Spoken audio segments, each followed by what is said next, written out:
Okay, the idea is part of the magic of game design is when games are fun, right? Why are they fun? There's different reasons. One of the reasons that game designers work on when they design a game, and this is more obvious to see in puzzle games, but it really affects all kinds of games, is when you design objects that work together really well. And, you know, in a puzzle game, it might be, hey, that mirror that teleports stuff, and then there might be some object that interacts with that in a cool way, right? But in all kinds of games, so like in a first-person shooter, you know, you design some guns and you design some monsters, and do they create cool situations when you try to attack this monster with this gun or whatever, right? Or when you have monster A and B in a room, is that interesting? And monster A and C in a room, is that interesting, right? So that's what game design is like. And so I wanted to make a game where we zoom in and really look at that and try to understand, what is that all about? Like that thing about things combining and creating delightful situations. And so in this game, we've taken these 4 worlds. You play them individually first, and then we mash them together and you start playing combinations of the worlds. Oh, I see. And we take you through all these permutations of how things could combine. And we, you know, do our best to design the levels to be fun to play and delightful and all this stuff. Yeah. And the goal is to like really shine a light on what exactly is this fun thing about games, where like stuff combines and generates situations that are surprising, but also you kind of should have expected them, but you didn't quite, right? And they generate delight and fun. And so that's the ultimate point of the game. Okay, so I think I got it. Yeah. It's like elements. It's like fire, ice, water, earth. Kinda, but different. From a gameplay perspective, which is like if somebody masters, let's say, fire. Yeah. I'm not saying that's what this is, but it's like if somebody was to master fire and then suddenly that master went into a water and then they had to master water, then you take the both of them and you combine them, and then suddenly out comes this whole new gameplay style. Is that kind of what this is? Kinda. I mean, but you could think about it just directly from that elemental analog that you made, right? So you could learn about fire individually and you could learn about water individually, but obviously water and fire interact, right?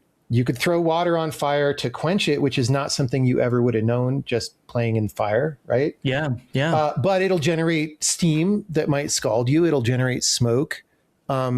It'll have changed the color of the surface that the fire had burned, which is not necessarily something you would observe, you know. And then maybe the water world is about all kinds of liquids and not just water. And maybe some of those, maybe there's gasoline in the water world and it just smelled funny, but since there was no fire in the water world, you didn't think it's like water. It's just like water that smells funny.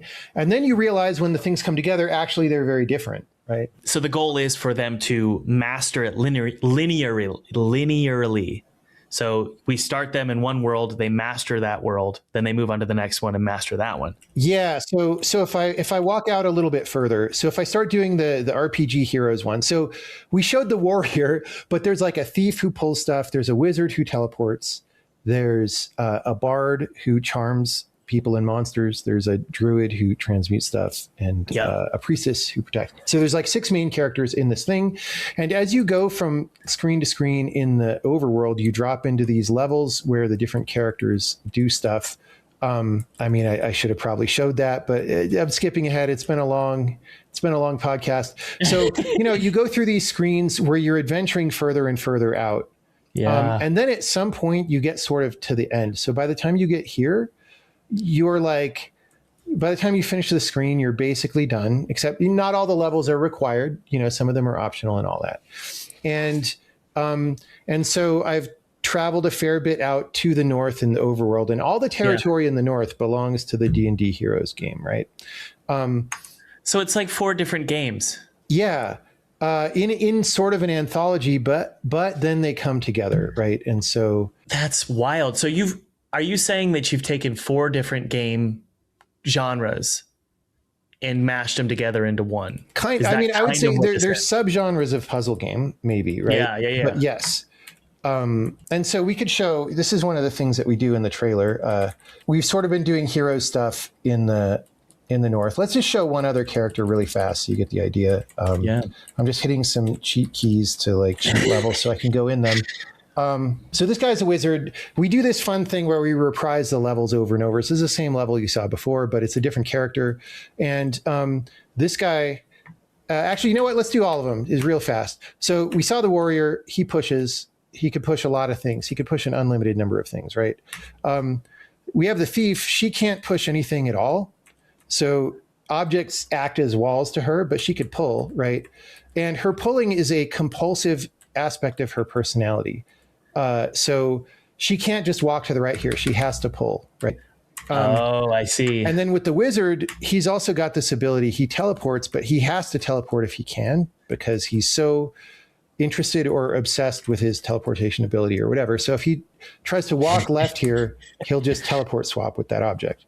And, you know, we go through some levels where we combine them two characters at a time.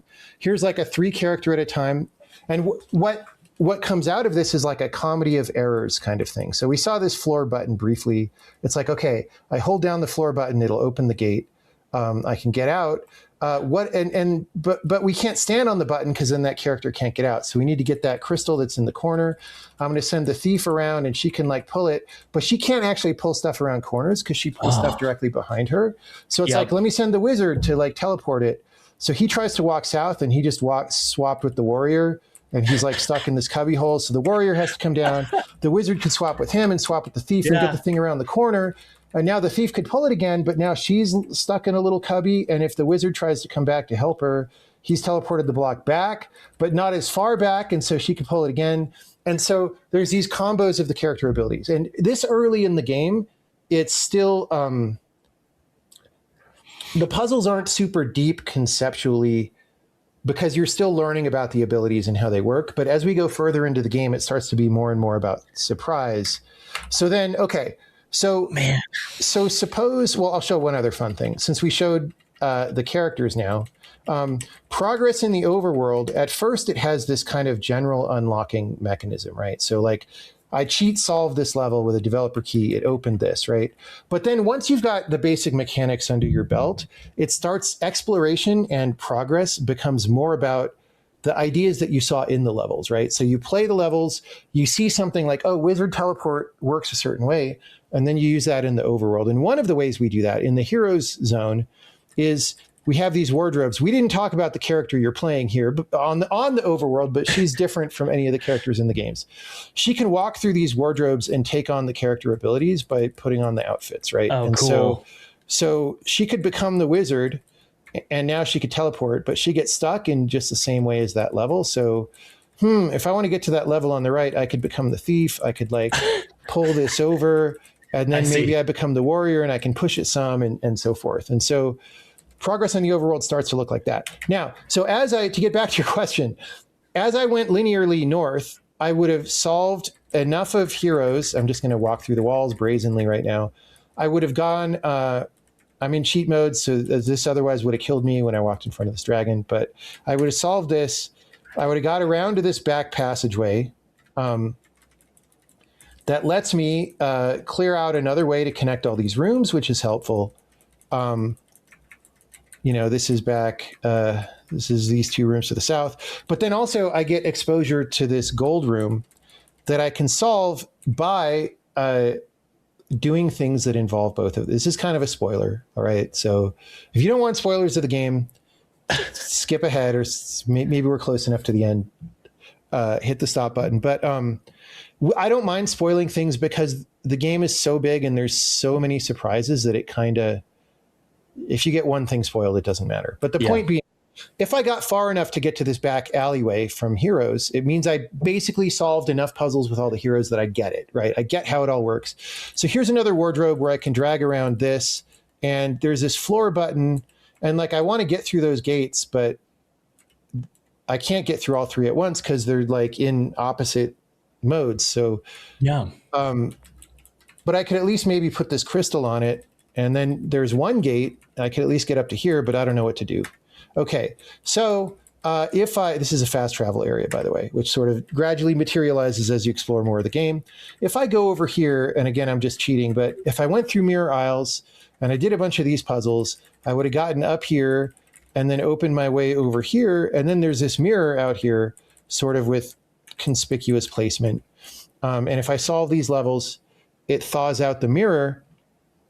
And then remember how I was teleporting the guy in Mirror Isles? You can do that with these crystals. And so I can toggle the crystal back and forth without touching it anymore, which means I can go back here and by using, I use the thief ability to position the crystal and then I use the mirror to toggle it, I can actually get through these gates. So the overworld is a huge puzzle box as well. Yes. So I'm only going to show this because we spoil it kind of in the trailer, but like, what's going on? Oh, yeah, wrong thing. If I clear out all the fog and I zoom out, you can see like the scale of the... Holy crap. Yeah. Is this gonna cause some problems? Do I need to blur this out? No, it's fine. I wouldn't. The only thing I would say is if you look, there's definitely some stuff that's blocky where the graphics isn't done. So avert your eyes from that. I think in the trailer, amazing. We have fog over those areas because they're not done yet. Yeah, like the brown corners. Actually, I can make that happen. So trailer fog. All right. So now everything is obviously quite done, right? Okay. So dude, here's the one question that kept running through my mind. Yeah. Is this game meant to be beaten? We have playtesters who are just about done with the game now. So it is possible. But did you have to give them hints and tell them what to do? No. In fact, the version of the game that everybody will play is easier because they had to fight through like buggy levels and levels that had exploits and just broken stuff. And so, it is. What I would say is we're very conscious of this issue that we've built a super big game that is great for people who want to play a super big game, but not everybody wants to sign up to be in like the puzzle army, right? So for people who don't want the biggest puzzle game ever or whatever, there's several games that could make claim to that, but whatever, a very big puzzle game.